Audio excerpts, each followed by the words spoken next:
You're not lost in the way people usually mean it.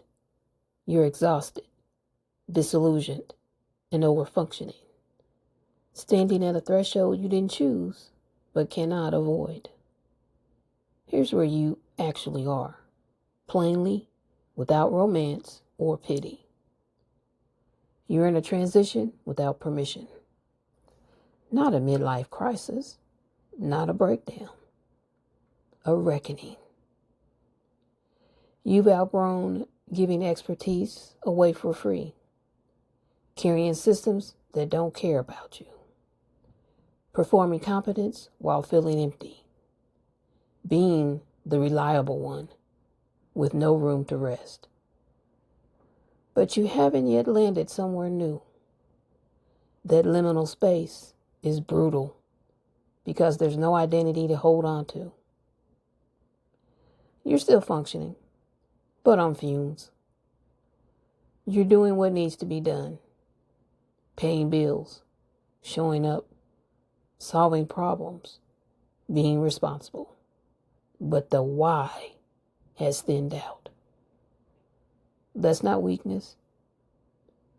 That is burnout mixed with grief for the life you didn't get to choose.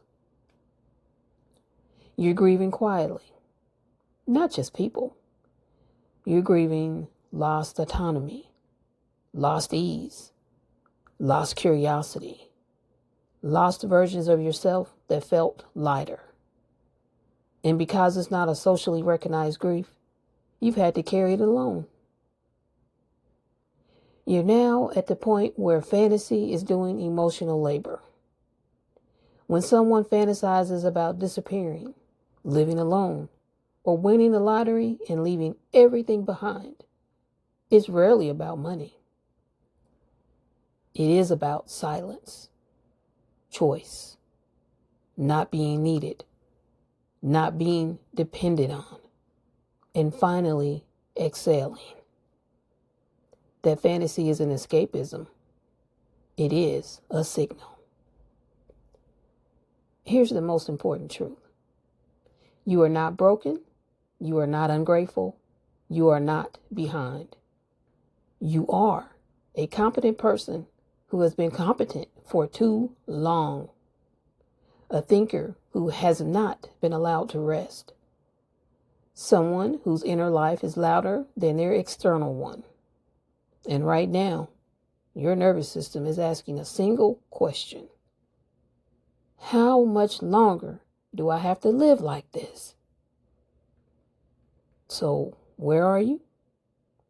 You are at the edge of reclaiming agency, not meaning. Meaning comes later.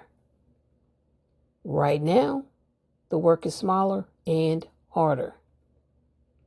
Reduce unnecessary obligations. Stop explaining yourself. Conserve energy. Choose what drains you least, not what inspires you most. That is not giving up. That is survival with dignity.